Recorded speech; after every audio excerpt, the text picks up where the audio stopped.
Estás escuchando el podcast de Proyecto Biblia. Estamos en el proceso de lanzar algunos videos y episodios de podcast sobre el Sermón del Monte. Mi nombre es John Collins y mi coanfitriona hoy es Michelle. Hola, Michelle. Hola, John. Bien, el Sermón del Monte es una gran colección de enseñanzas. Y justo en el centro de esa colección, Jesús habla sobre las prácticas religiosas y la que menciona como central es la oración. Sí, la oración está en el centro del Sermón del Monte.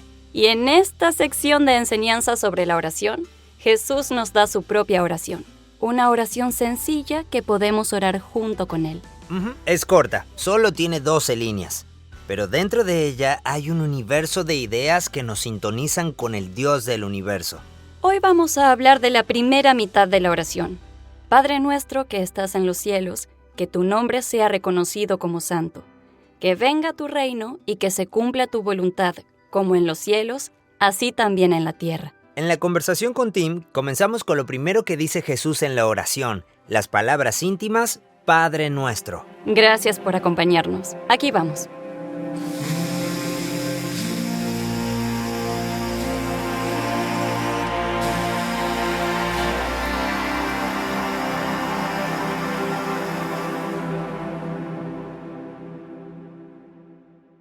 Sabemos que Jesús le llamaba a Dios mi Padre. Lo vemos en los 4 evangelios, en distintas líneas y discursos. Así que es significativo que cuando comparte su oración con sus discípulos, toma su propia oración, la que seguramente usaba para hablarle a su Padre, y la pluraliza. Él incluye a sus discípulos en la relación de oración que él tiene con su Padre. Así, Padre mío se convierte en Padre nuestro. No se me ocurre de dónde puede haber tomado esta idea en la Biblia hebrea. ¿Lo de Padre? Sí. Bien. No está en todos lados, pero hay como una docena de pasajes de la Biblia hebrea donde se compara a Dios con un padre o se le llama Padre nuestro. Por ejemplo, cuando Moisés en Deuteronomio capítulo 1, cuando está relatando la historia del peregrinaje en el desierto, dice en el capítulo 2, versículo 31, también en el desierto vieron cómo Yahweh, su Dios, los llevó como un hombre lleva a su hijo por todo el camino que anduvieron hasta llegar a este lugar. Y esto es muy común en los profetas y los salmos, donde Dios es comparado con un padre, pero se ve bien claro que es como una metáfora. Claro. Pero estoy seguro de que hay muchas metáforas diferentes para hablar de Dios en la Biblia hebrea que se usan solo un par de veces. Sí. Y Jesús toma esta, que no es una de las formas principales de hablar de Dios, y la convierte en la manera principal de llamar a Dios. Exacto, sí. Y veamos un ejemplo más, que es un poco más directo. Bien. En el libro de Isaías hay una oración de arrepentimiento, una oración de confesión, pronunciada por la comunidad de profetas en el período de Isaías, por los pecados de Israel y su incumplimiento del pacto, por toda su historia hasta el exilio. En Isaías capítulo 64, versículo 8, hay un momento crucial en la oración donde dicen, «Pero ahora, oh Yahweh, tú eres nuestro Padre. Somos el barro y tú eres el alfarero. Todos nosotros somos obra de tu mano». De nuevo, este es uno de los pocos lugares donde se habla de Yahweh como nuestro Padre. Se repite también en Isaías 63, pero sí, la lista de ejemplos es corta. Cierto. Muy corta, no es una... Claro, Jesús podría haber dicho, alfarero nuestro que estás en el cielo. Sí. ¿No es cierto? Sí, bueno, la importancia, la razón por la que esto es importante es que hace 100 años era muy común, incluso en los estudios bíblicos y en los comentarios, era común interpretar que padre era un término poco común en el judaísmo y que Jesús estaba innovando en esta oración. Y creo que se ha llegado a un equilibrio en eso, porque también hemos descubierto más literatura judía del Segundo Templo, como los rollos del Mar Muerto, y vemos a Yahweh como padre. De nuevo, la frase aparece, entonces la idea no es innovación, sino énfasis. Bien. Está claro que para Jesús, mi Padre era la forma principal en que se refería a Yahweh, en que le hablaba a Él y se relacionaba con Él. Ese énfasis no tiene paralelo en las enseñanzas de otros rabinos ni en la literatura de esa época. ¿Y el motivo de eso tiene que ver con su identidad personal como hijo? Sí, pienso que sí. Como cuando Dios le habla en su bautismo Claro, y sí. le dice, ¿tú eres mi hijo? Así es, exactamente. Jesús muestra, en la forma en que habla, que actúa y en cómo se expresa, muestra la mentalidad de alguien que cree que su identidad es la de la simiente única de la mujer. El hijo escogido de Abraham, el elegido de David, el hijo del hombre, el hijo de la humanidad, de Daniel 7. Así que sí, esta es una parte única de la herencia que tenemos, de lo que Jesús nos dio en su oración. El estatus único que él sabía que tenía por ser el elegido, el hijo del Padre, es una identidad que busca compartir con sus seguidores. Y nos invita a eso, convirtiendo el Padre mío en Padre nuestro. Tiene una importancia enorme. Hay un momento en la carta a los Hebreos donde se habla de nosotros como hermanos de Jesús. Sí, es correcto, sí. Y parece como que aquí también Jesús nos quiere invitar. Sí, que una parte tan grande de sus enseñanzas y sus palabras tengan la frase mi Padre y que luego en esta oración incluya a sus seguidores en esa identidad como sus hermanos. Y lo vemos también cuando dice, ¿quiénes son mis hermanos? Los que hacen la voluntad de... Todo el que hace la voluntad de mi Padre, Sí. o todo el que sigue mis enseñanzas. Dice las dos cosas en diferentes momentos. Y vemos que se repite el mismo tema, como bien dijiste, en Hebreos, y también lo encontramos un par de veces en las cartas de Pablo, donde habla sobre que el Dios vivo que habita en los seguidores de Jesús, él dice que esa experiencia es una invitación a llamar a Dios Abba. Si nos dirigimos a Dios diciendo Abba, ¿Qué significa padre en arameo? Sí, es la palabra aramea para decir padre. De hecho, esto es importante. Estoy leyendo Gálatas, donde Pablo dice, si clamamos a Dios diciendo Abba, mira esto qué interesante. El que habla es Pablo, el apóstol, en la carta a los Gálatas. La mayoría de sus destinatarios son seguidores del camino de Jesús que no son judíos. Estamos en las primeras décadas del movimiento de Jesús aquí. Y les escribe y les dice en Gálatas 4, versículo 6, escuchen, porque ustedes son hijos. Dios ha enviado a nuestros corazones el espíritu de su Hijo y por eso clamamos, Abba, Padre. Está usando una palabra aramea, escribiendo a una comunidad de personas que no hablan arameo y que están a cientos de kilómetros de Jerusalén, 3 décadas después de Jesús. Entiendo, sí. En otras palabras, la única forma de entender que Pablo diga esto es que esté escribiendo a una comunidad de personas que repetían con frecuencia esa oración modelo de Jesús y le llamaban a Dios Padre Nuestro. Y la idea es, escuchen, si decimos la oración de Padre Nuestro y creemos que el Espíritu de Jesús está con nosotros, entonces el Padre de Jesús es nuestro Padre. ¿Tiene sentido? Totalmente. Es insólito que esta frase esté en la carta a los Gálatas, y solo se explica si consideramos que la oración de Jesús se había difundido a esas comunidades y que la gente la había adoptado como propia. La carta está escrita en griego, entonces cuando la lees es como que de repente te encuentras con Una frase en arameo. Sí, una frase aramea. Y se supone que Jesús enseñó la oración en arameo. Exacto. Entonces, Padre Nuestro.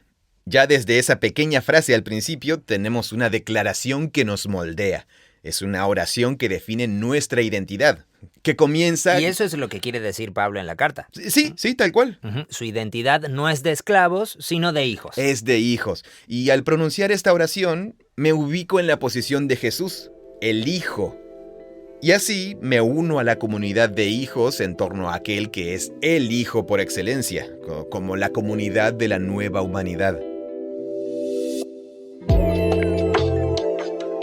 Dirigirnos a Dios diciendo Padre Nuestro nos recuerda que somos herederos del reino de Dios. Es una invitación a adoptar la identidad de Jesús como nuestra identidad.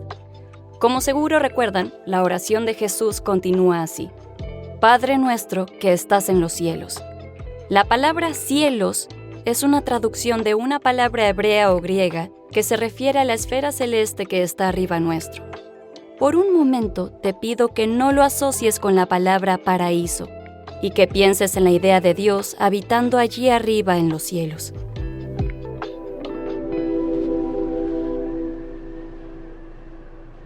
Y Jesús continúa diciendo, Padre nuestro que estás en los cielos. Al Padre de toda la creación, la fuente y el fundamento de todo lo que existe, a Él me dirijo. La Biblia hebrea declara que Dios es un ser que dio origen y sostiene cada momento. Si decimos que Dios está en los cielos, es una manera de referirnos a que el Creador no está limitado a ningún espacio dentro de la creación. sino que está fuera de ella y por encima de ella. Y el centro del retrato bíblico de este ser, llamado Elohim o Dios o Yahweh, es que Él es simultáneamente el fundamento y la causa de todo lo que existe en cada momento, y que lo sostiene, pero que a la vez le ha permitido a la creación un cierto grado de libertad y de independencia para que siga su curso, con el ideal de que la creación se una a la voluntad divina en colaboración, en armonía y unidad. Y de eso se tratan las primeras páginas de la historia bíblica. Claro, sí. Entonces la idea es que Dios está en un lugar por encima de todo, y que en ese lugar alto y celestial hay un conjunto de ideales. Y los propósitos de Dios, su poder, su voluntad, su nombre y su reputación, todo eso se cumple a la perfección, de una manera ideal y hermosa. Y ese espacio trascendental no es parte del sistema, sino que está fuera de él, por encima de él y más allá de él. En el Salmo 11 o el 12 leemos que el trono del Señor está en los cielos. Y desde ese lugar contempla y ve a los seres humanos y todos sus pensamientos y propósitos, etc. Así que el cielo es ese límite hacia el más allá. Al más allá, exacto. Entonces, por un lado, es la idea de que Dios está más allá. Así es. Pero por otro lado, el espíritu mismo de Dios es el que energiza todo. Está presente en todo, sí. Es la única forma de explicar todo lo que existe. Y entonces, Dios también está en la creación. Exacto, sí. Pablo reflexionó mucho sobre esto y desarrolló una forma corta para explicarlo. En la carta a los Efesios dijo que Dios es Padre de todo, está por encima de todo y por medio de todo y en todo. Y esa es la idea. Sí. Es eso. Entonces, eso nos lleva al retrato central, al principio de la historia de la Biblia, donde vemos que Dios, quien está por encima de todo, por medio de todo y en todo, creó algo que es genuinamente diferente de Dios y que también es parte de la creación. Es un ser que es la imagen de Dios, y Dios le ha dado responsabilidad y cierto grado de libertad para llevar a cabo esa responsabilidad. Y autoridad. Sí, también autoridad. Y esas criaturas viven en la tierra, en Génesis 1. Entonces, el ideal del Edén es que es un lugar donde el cielo y la tierra son un solo lugar, donde las imágenes humanas de Dios gobiernan, viven, trabajan y administran la creación en armonía y unidad con la voluntad divina.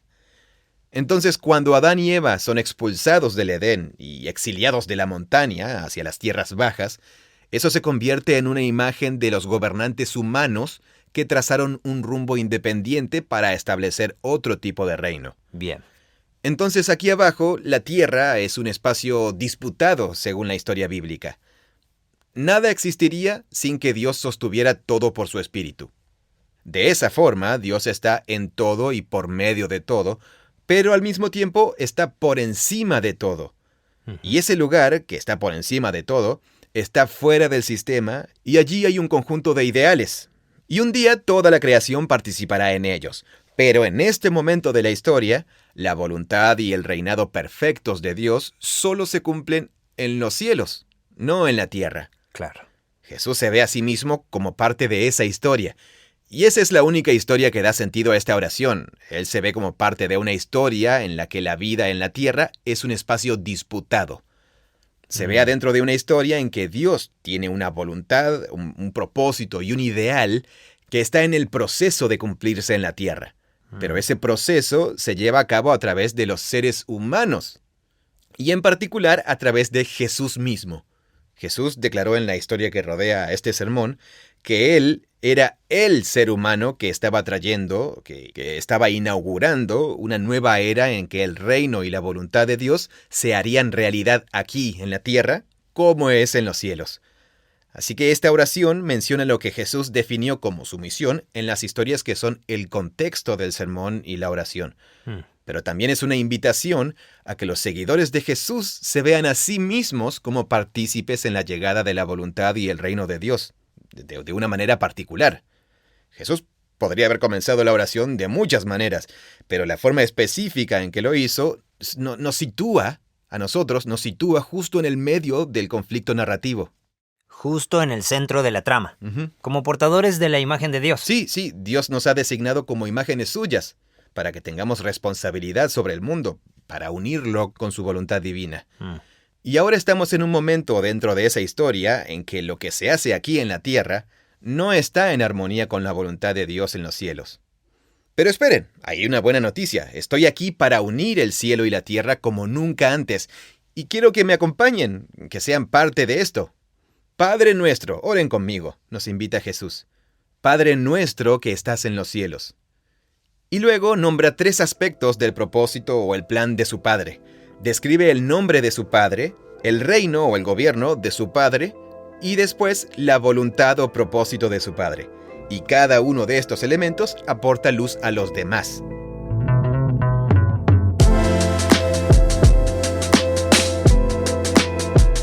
Padre nuestro que estás en los cielos, que tu nombre sea reconocido como santo. Quizás te suene más conocida la traducción de la Reina Valera, santificado sea tu nombre. Pero ¿qué significa ser santo o santificado? ¿Y por qué se menciona el nombre de Dios? Santificado sea tu nombre. Santificado sea tu nombre. El primero de los 3 pedidos. Que tu nombre sea santo. Jesús vive en un momento en que el nombre de Dios está en juego. Él sabe que el nombre de Dios es santo, pero por algún motivo no está siendo tratado o reconocido como santo en ese momento. Sabemos esto porque si no fuera así, no haría falta que oremos para que se restaure la reputación santa de Dios. ¿Y nombre aquí se usa como sinónimo de reputación? Sí, el nombre de Yahweh es todo un tema bíblico. El Elohim, que está por encima de todo, por medio de todo y en todo, revela su nombre personal a un pueblo en particular. ¿Te refieres al nombre? Yahweh. Yahweh. Y Yahweh es el nombre del Elohim específico de Israel. Y entonces cuando Yahweh elige a Abraham entre todas las naciones y después libera a Israel de Egipto, en esa historia se repite más de 12 veces: le estoy haciendo todo esto a Egipto para que Egipto conozca que yo soy Yahweh, y para que ustedes, Israel, conozcan que yo soy Yahweh. Y después, cuando lleva a los israelitas al monte Sinaí, uno de los 10 mandamientos es: no lleven el nombre de Yahweh en vano, o de una manera inútil. En vano significa que no se cumple el propósito que tuvo al darles su nombre a ellos, los israelitas.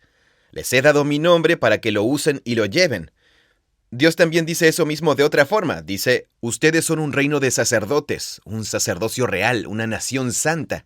Y todo eso nos lleva de vuelta al tema de ser representantes de Dios. Ser representantes de Dios, sí. Su imagen. Así es, sí. Dios eligió invertir su propósito y su reputación en los seres humanos. Los humanos fallamos, eso está en Génesis 1 al 11.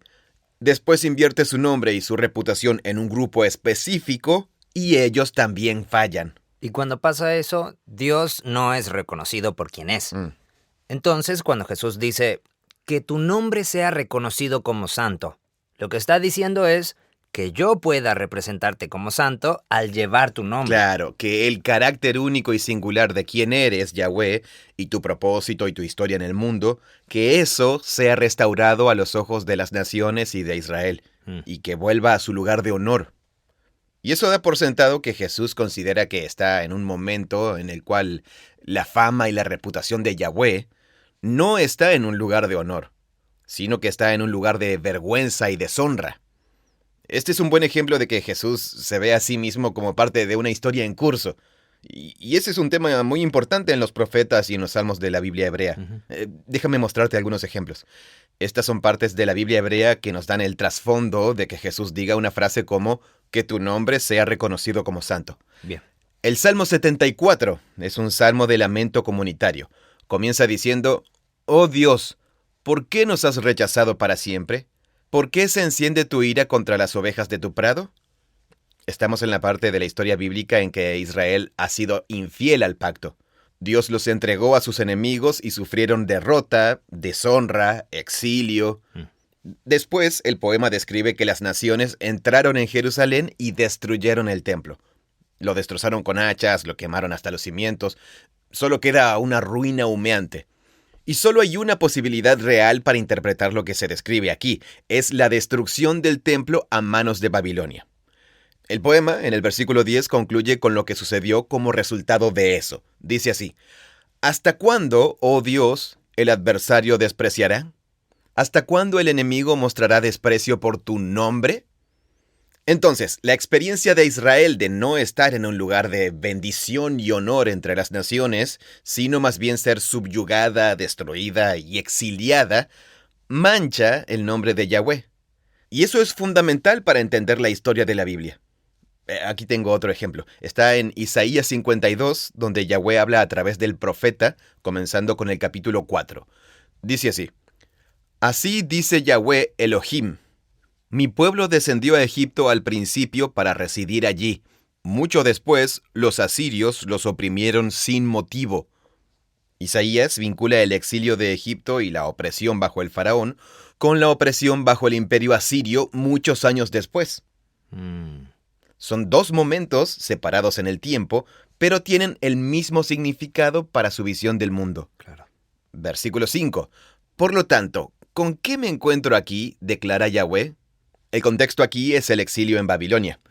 ¿Con qué me encuentro aquí?, declara Yahweh, viendo que otra vez se llevan a mi pueblo sin causa. La que lleva al pueblo es Babilonia.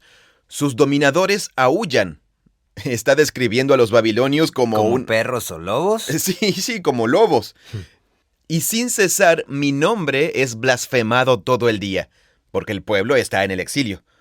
Por tanto, mi pueblo conocerá mi nombre. Así que en aquel día sabrán que yo soy el que dice, aquí estoy. La restauración del exilio y de la esclavitud se conecta con un nuevo comienzo, o una nueva restauración de la santidad del nombre de Yahweh. En otras palabras, Jesús creció con esta literatura y eso lo entrenó para esperar un tiempo en que Israel fuera restaurado. Y cuando eso suceda, el nombre de Yahweh, que está vinculado a esta familia, será restaurado entre las naciones. Y no vamos a leer el tercer ejemplo porque es muy largo, pero animo a los que nos escuchan a que lean Ezequiel 36. Ezequiel vuelve a narrar la historia de Israel como la historia de la profanación del nombre santo. Yahweh da un discurso y dice que al practicar la idolatría y el sacrificio de niños y ser llevados al exilio, ellos profanaron su nombre santo. Claro. Pero después Yahweh dice en Ezequiel 36, pero yo he tenido compasión de mi santo nombre que Israel profanó. Y voy a actuar por causa de mi santo nombre. Volveré a santificar mi nombre santo. Es lo más cercano que tenemos a las palabras de Jesús. Entonces, Jesús está diciendo que Él trae el cumplimiento de la esperanza de los profetas, lo que ellos predijeron. Y eso es lo que dice aquí mismo en su oración. Si interpretamos esto fuera del contexto de la historia bíblica, sería como algo muy superficial. Sí, eso es justo lo que estaba pensando. Bueno, esa es la parte de la oración donde decimos algo bonito sobre Dios. Y vamos a recordarnos a nosotros mismos que Dios es santo, pero podría ser otra característica cualquiera. Donde dice santo, podríamos decir compasivo, misericordioso, lento para la ira, lo que sea. Supongo que mi pregunta iba a ¿por qué es santo? Y tú la respondiste. Que el nombre sea santo se conecta de alguna manera con la historia de Dios, que vino a rescatar a Israel para que todas las naciones encuentren bendición y paz. Así es, sí, porque el rescate de Israel en sí mismo es una historia que está dentro de la gran historia bíblica, que tiene como trama principal que Yahweh... que el nombre de Dios sea santo. Que el nombre de Dios sea santo entre todas las naciones. Que toda la humanidad represente a Dios en su imagen única y santa ante el mundo. Claro. Y Jesús se ve a sí mismo primero como respondiendo a la parte de Israel de ese conflicto. Y de eso se trata esta oración. Me gustaría que la idea de santo fuera más fácil de entender. Sí. Ni siquiera se me ocurre un buen sinónimo. Que tu nombre sea tratado o reconocido como único y verdadero, como singular, por encima de todo. Como único y verdadero. Eso mismo. Sí. Para Jesús hay un solo Padre que está por encima de todo, por medio de todo y en todo.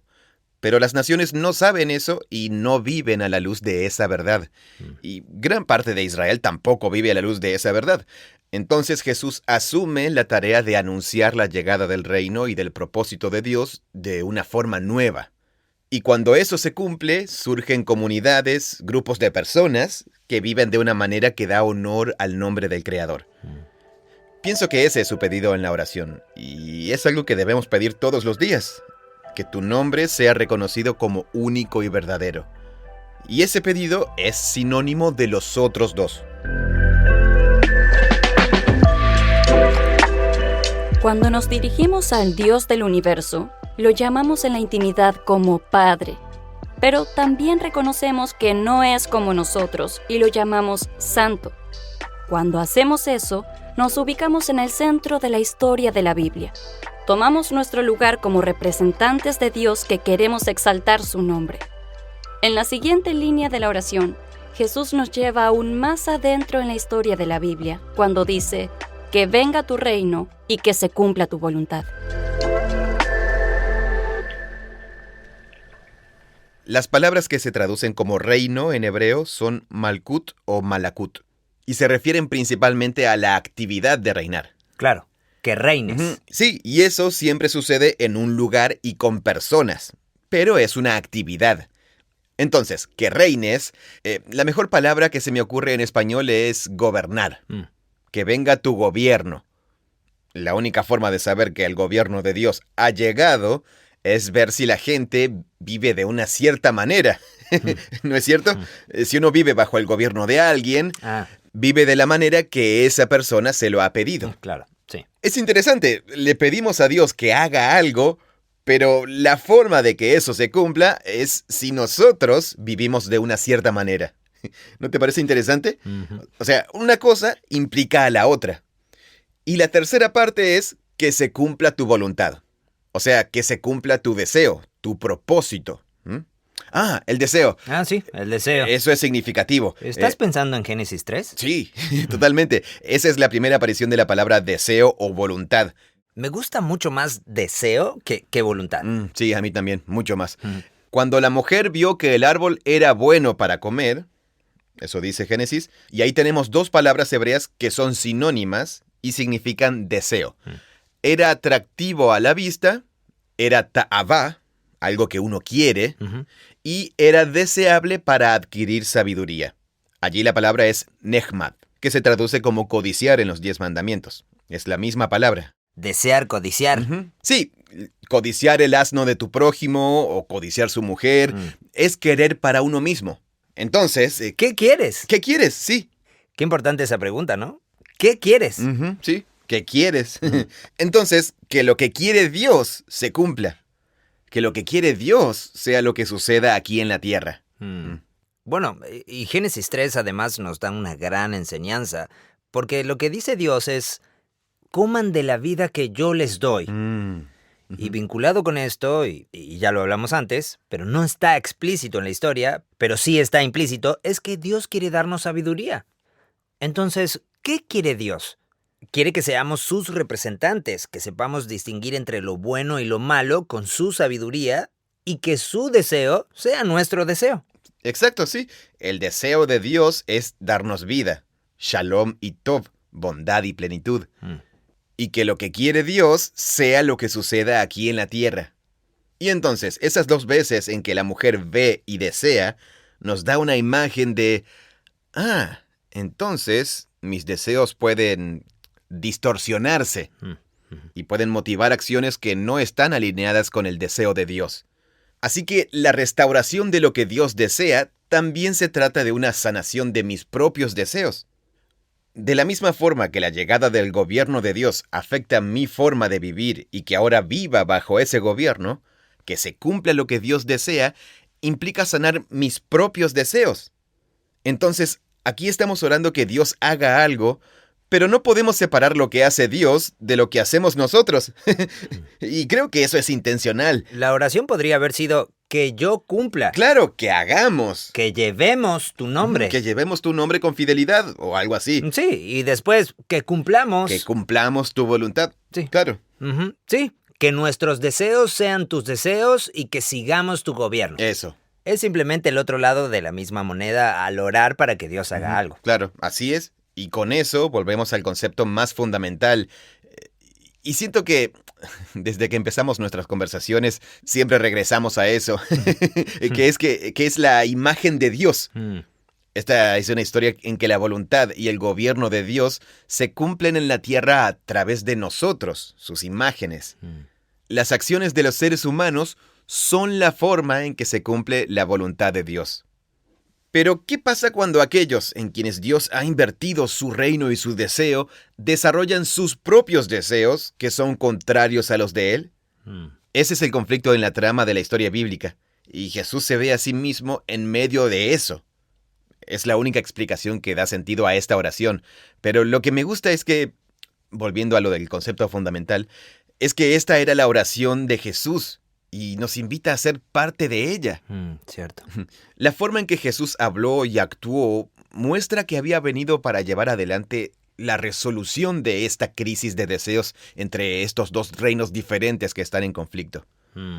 Entonces, cuando nos invita a participar en esa oración, nos enseña, y creo que ese es el aspecto formativo de la oración, nos enseña a ver cada día como el escenario de una disputa de deseos y una lucha de reinos.